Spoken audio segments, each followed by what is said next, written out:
Começo por agradecer a vossa presença e a participação dos restantes preletores e elementos da mesa. Esta última sessão, dedicada a formas raras de miocardiopatias, por raro, como podem ver aqui na prevalência, esta grande dispersão quer dizer que nós não sabemos bem qual é que é a prevalência. Provavelmente o número entre 2 a 5 em 10 mil, ou seja, 0,02% a 0,05% será um número razoável. Provavelmente, até há alguns anos atrás, teremos subestimado a prevalência destes casos por subdiagnóstico e temos que ter muito cuidado para não passar a fazer daqui por diante exatamente o contrário. Como sabem, do ponto de vista etiopatogénico, a miocardiopatia não compactada do ventrículo esquerdo resulta de uma interrupção da morfogênese do miocárdio.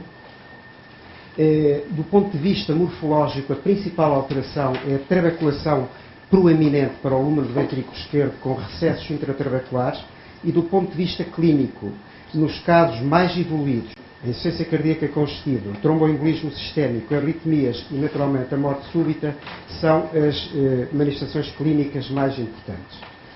Do ponto de vista, no fundo, esta é a interpretação etiopatogénica, embora não seja perfeitamente consensual, que é mais aceite, em que o coração passa deste aspecto, o miocárdio, aliás, esponjoso, tem até cerca das 4 semanas de gestação, para o miocárdio normal.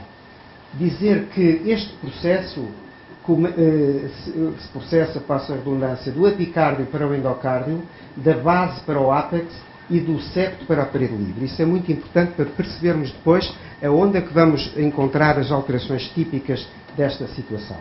Este é um caso do nosso serviço, publicado na Revista Portuguesa de Cardiologia, em que podem ver a trabeculação proeminente com recessos, camada compacta fina e a camada não compactada muito maior. Como sabem, os dois critérios que relacionam estas duas camadas exigem cerca de 2 para 1, ou 1 para 2, como seja, consoante os critérios. Do ponto de vista clínico, estas são as alterações mais frequentes. Obviamente que a insuficiência cardíaca resulta da dilatação e disfunção sistólica progressiva. O tromboembolismo sistémico, em cerca de um quarto dos casos, ou 25%, tem episódios tromboembólicos que resultam na formação de trombos apicais, e as arritmias malignas e morte súbita são, de facto, também frequentes.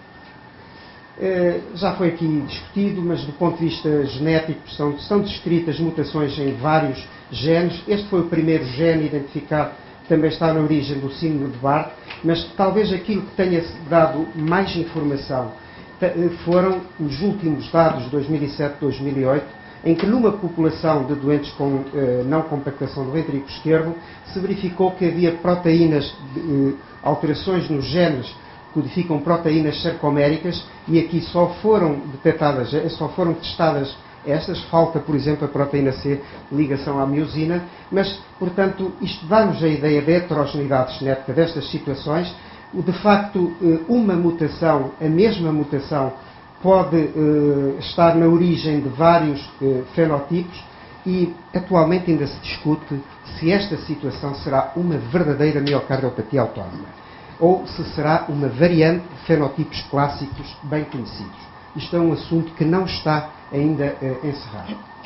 Do ponto de vista de critérios ecocardiográficos, eles são vários, mas são completamente insatisfatórios. Este é o primeiro critério. O primeiro e o segundo critério relacionam a espessura da camada compacta e não compactada, mas uns medem sístolo, outros medem diástolo, uns medem no plano longitudinal, outros medem curto eixo, e este grupo austríaco pôs a tónica na trabeculação do ápex, criando mesmo uma designação diferente, que não será exatamente a mesma coisa, que é a hipertrabeculação do ventrículo esquerdo, e relacionando isto com doenças associadas, nomeadamente neuromusculares. Vou apresentar agora 2 casos que nada têm de fantástico, pelo contrário, mas são 2 casos simples que encerram algumas lições também singelas. Este é um caso de um jovem de 40 anos, de raça negra. É importante para percebermos depois o contexto em que devemos fazer o diagnóstico. tem um internamento por uma insuficiência cardíaca congestiva com uma evolução de cerca de 2 meses, em classe 3, 3+. Tinha um sopro sistólico apical e tinha um S3, fervores de estase e semiologia de ramo bilateral. A história familiar era negativa, nomeadamente não havia doenças associadas de foro neuromuscular e, do ponto de vista laboratorial, além de um ProNP muito elevado, tinha um CK normal. Desculpa. Esta era a radiografia do tórax, incaracterística, mas uma radiografia muito alterada, como podem ver, cardiomegalia, redistribuição da circulação venosa para os vértices. O eletrocardiograma tinha um bloqueio do ramo esquerdo, tinha uma condução AV normal e direito, peço desculpa. E do ponto de vista ecocardiográfico, este é o ecocardiograma de entrada. Como podem ver, e ao fazer este ecocardiograma, chamam-lhes logo a atenção esta hipertraveculação exuberante, parecendo mesmo haver recessos, por isso é que foi posta aqui a cor, e parece haver perfusão desses recessos. Mas neste contexto de insuficiência cardíaca congestiva e doente de raça negra, como sabem, é das situações onde é mais frequente haver falsos positivos. Cerca de 35% dos indivíduos de raça negra que têm insuficiência cardíaca podem ter preencher os atuais critérios de não compactação. É claro que num ecocardiograma subsequente podemos ver que estes aspectos são perfeitamente típicos. Aqui vêem-se muito bem os recessos, vê-se muito bem a proeminência trabecular, a zona fina compacta, e esta imagem em curto eixo é perfeitamente quase patognomónica. Portanto, nesta fase já não tínhamos dúvidas quanto ao diagnóstico. Foi pedida a ressonância, peço desculpa, portanto este aqui continuamos a ter um aspecto típico e mandatório dos critérios eletroecocardiográficos, que é a perfusão dos recessos com sangue detectado por Doppler. A ressonância mostrava imagens também típicas e o Dr. Pedro Matos, que fez a ressonância, foi muito categórico do diagnóstico.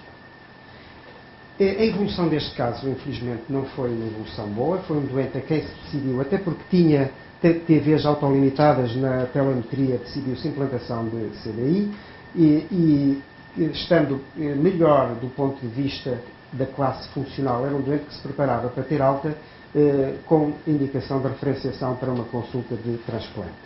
Mas, de facto, no dia em que colocou o CDI, foi um dia em que o doente teve uma agitação muito grande, precisou de ser sedado, teve depois um quadro que para nós foi mal explicado de dispneia súbita, um quadro de baixo débito, necessidade de ventilação mecânica e choque do qual não foi possível sair.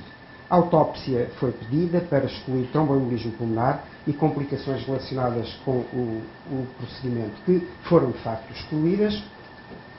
E o exame necrópsia com estes cortes aqui, mostro-os aqui por uma razão. Não há, do ponto de vista, e eu tive o cuidado de mostrar isto a uma pessoa que é talvez a nível europeu, é que tem mais experiência desta situação, e disse-me claramente que havia aqui algumas trabéculas que se poderiam considerar quase patognomónicas, mas se ela não soubesse nada dos outros exames complementares, não colocaria esta hipótese, porque isto é extremamente frequente em doentes com miocardiopatia dilatada. Do ponto de vista histológico, isto é um exame macroscópico, do ponto de vista histológico também não há, digamos, aspectos patognomónicos típicos desta situação. Portanto, os anatomopatologistas são relativamente relutantes ainda em relação a esta entidade, e eu num curso prático do Euroeco, de facto, pude ver que todos os corações de doentes com miocardiopatia dilatada têm uma trabeculação que muitas vezes é difícil de distinguir desta situação. Vou mostrar agora um outro caso. O segundo caso é um caso totalmente diferente. É um caso de um jovem de 16 anos, praticando desporto federado, caucasiano, assintomático, com história familiar negativa e com observação normal. Ele vai à consulta de cardiologia por ter este eletrocardiograma que nós consideramos sempre anormal num jovem, até prova em contrário. Ou seja, estas alterações que se prolongam para lá de V4 e vão até V5, V6, e que também têm alterações nas derivações inferiores, isto até prova em contrário, deve ser considerado como miopático ou pré-miopático, se é que esta designação existe, e, portanto, devem ser feitos todos os exames para se excluir miocardiopatia. Este jovem fez um eco, O eco foi considerado como sendo normal. Há um ápex que tem de facto aqui uma banda aberrante ou um falso tendão, mas do ponto de vista, há uma ecogenicidade que nos deixava algumas dúvidas aqui, mas foi considerado como sendo um eco normal. Tudo o resto, diástole, etc., era normal. Porque num eco feito fora se pôs a hipótese de miocardiopatia apical, foi pedida uma ressonância. E a ressonância é esta, e depois vou pedir no final ao Dr. Pedro Matos para comentar. E, portanto, há aqui imagens no ápex e na parede lateral a merecerem depois avaliação. Desculpe, isto agora é bom, mas de qualquer maneira a conclusão foi esta. Provável forma localizada, veia não compactada envolvendo ápex e parede lateral. Estas são as imagens. Eu pessoalmente, e depois alguém, que estão aqui vários especialistas em ressonância, de facto deram a sua opinião, eu pessoalmente acho que esta imagem que se vê aqui é esta banda aberrante ou este falso tendão que se vê. Depois no ápex não me parece haver nada. Isto é do ponto de vista ecocardiográfico.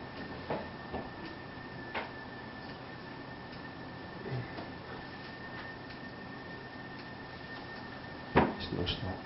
Como é que posso...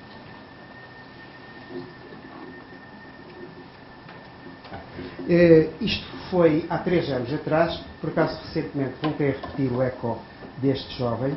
As imagens são as mesmas. Voltamos a ter esta imagem aqui no ápex. O resto do ventrículo é normal. O eletrocardiograma é exatamente semelhante ao anterior. E eu diria que destes 2 casos, que gostaria que fossem ponto para a discussão que vai haver a seguir, de facto, as ilações que se podem, a lição que se pode tirar é que, de facto, o diagnóstico de não compactação em indivíduos com miocardiopatia dilatada, e particularmente os indivíduos de raça negra, onde sabemos que esta situação é muito mais frequente, deve ser cautelosa, para não cairmos em situações de falsos positivos que têm também o seu peso. O exame anatomopatológico, que na maior parte das situações nos dá uma grande ajuda, aqui não nos dá grande ajuda, felizmente. E do caso clínico 2, é a mesma situação, portanto, em atletas também há uma particularidade. Há um estudo recente do grupo McKenna, em que em atletas de raça negra, em atletas em geral, a prevalência destas alterações de hipertrabeculação é cerca de 2%, mas na raça negra é cerca de 10 para 0,6%. Ou seja, é muito mais frequente em atletas de raça negra. A hipertrabeculação apical põe sempre o grande problema de distinguir de outras estruturas, nomeadamente estas que são frequentes, e a implicação de um falso positivo é terrível, e para este jovem foi de facto uma situação terrível em vários aspectos. Pronto, e era só isto. Obrigado a todos.